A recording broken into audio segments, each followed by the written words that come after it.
Reacher is back this week with the 4th episode of Season 3, and it was titled Dominique, the perfect name for it considering all that happened within the episode and the focus that the character got.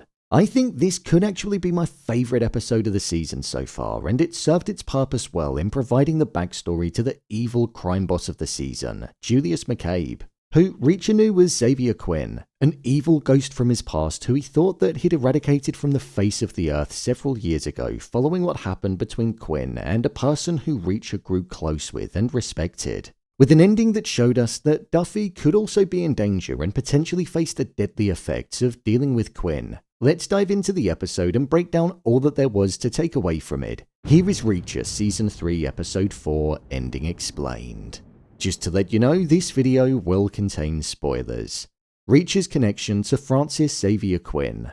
This episode was all about a flashback, and following Reacher seeing a photo of Xavier Quinn from Duffy in the present day, who she believed was McCabe due to the importance that was around him. We saw the direct connection and the personal weight that Quinn being alive had on Reacher. Quinn was from the military and was essentially selling highly classified state secrets to hostile territories in exchange for money.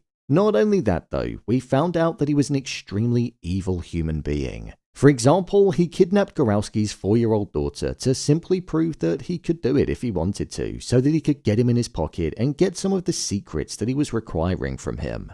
Plus, we also found out from his juvenile record that when he was younger, he was aggressive towards his teachers, and he was also known for the torturing and killing of animals. Something that we often associate with psychopathic and sociopathic serial killers. So the evil behavior within him was embedded within his core and was ingrained within him into adulthood. Dominique Cole was pretty much the female version of Reacher in the way that she worked, the way that she cared about her work, and also in the observation skills that she had. And despite Reacher reluctantly not wanting to be a babysitter, he was assigned her. The way that Cole behaved and acted was something that Reacher saw and valued within her, and he believed that she deserved the position that she was in due to the hard work that she put into cracking the case and getting the evidence on Quinn so that he'd be put away for a very long time. This was why Reacher allowed her to do the arrest on her own. She found the information on Gorowski, got the intel from him, found out about Safwan Qasim and arranged the sting operation to get the blueprints on the information that was being sold. And Reacher thought that it was only right that she be the person that puts the cuffs on the man that was betraying his own country. However, this was where things went terribly wrong and the bitterness that Reacher had towards Quinn was born. Cole and Private Tony Frasconi headed towards Quinn's property with the hopes of arresting him, but after Reacher didn't hear from Cole for 61 minutes when she was predicted to arrive back at base at around 40, he knew something was up. It was when he received a text message from her which said, "Sir." A name that he told her not to call him on her first day was when he knew that she'd been taken or killed. Once Reacher arrived, he saw that Frasconi was shot in the back, something which showed us that he went against the advice that Reacher gave him a few days prior to that.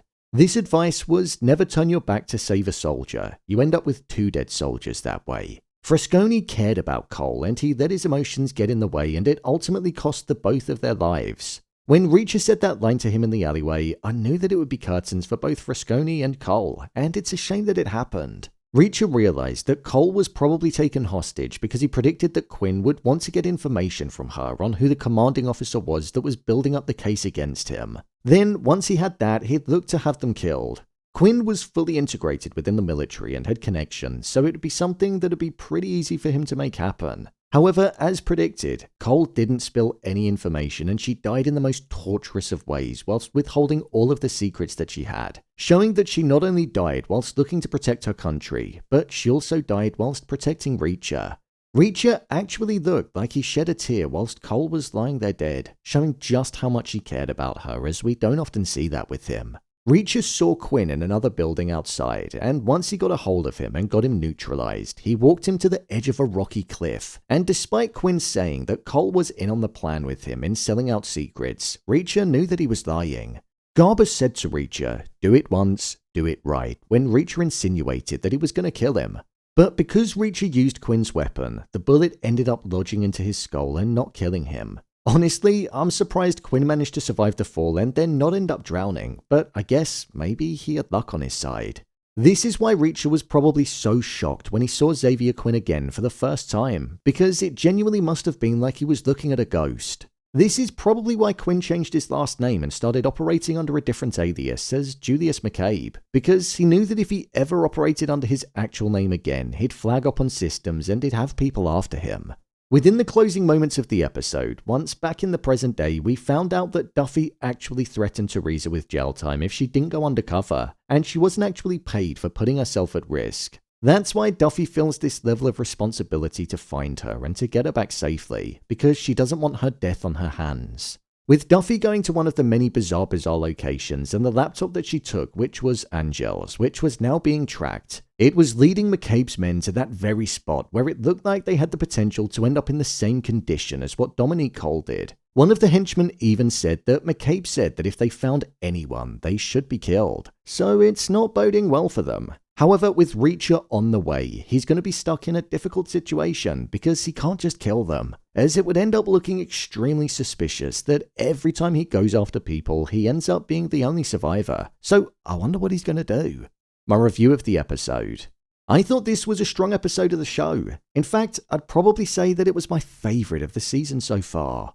Not only was it filled with action, suspense, and the investigating side of Reacher that I feel is often so good to watch, but it had emotion embedded within it, and we actually got to see Reacher mourning somebody that he grew close to. I enjoyed watching Reacher and Cole's relationship growing, and I liked the fact that it went from him not really wanting her in his team to him putting a new chair in his office and viewing her as an equal because of her acute view on the cases that were unfolding and the similarities that they shared. I thought having the flashback being showed in this episode was just perfect, as it enabled the connection to Reacher's hatred of this person to come to the forefront, and it confirmed why the stakes were so high. The way that it would just drift in and out of Reacher speaking in the present day, and then the flashback too, it was a nice creative way of doing it, and it all being in real time at about an hour was a cool touch. I always liked the flashback elements of Reacher, and they were at the epicenter of Season 2, so it was good to see that style return. Another good use of the flashbacks was when we were finding out just how evil of a person Xavier Quinn was, and that he quite literally had no boundaries. Hearing about him taking Gorowski's 4-year-old kid was something that would be horrific, and also seeing in the corner of the frame what he did to Cole. It was something that showed just how wicked he was.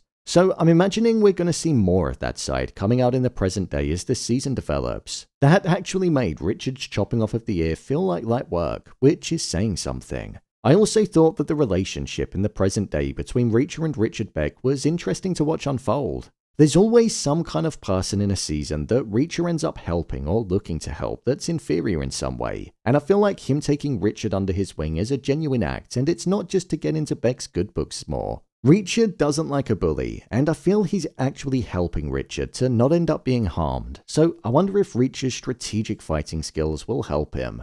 One thing that I really liked about this episode was the emotional side to Reacher. We don't often see him getting caught up in emotions with the work that he does or the people that he works with, but with Cole, he genuinely cared about her, and we saw that he wasn't only mourning the person that she was, but he was mourning the person that he knew that she'd become and the time that they'd have had whilst working together. The stakes are just continuing to get higher and higher in this show, and I'm looking forward to not only seeing a Reacher versus Paulie face-off as the season develops, but now after hearing about the past, I'm looking forward to Reacher finally getting revenge on Quinn for the death of his close friend and colleague, Cole.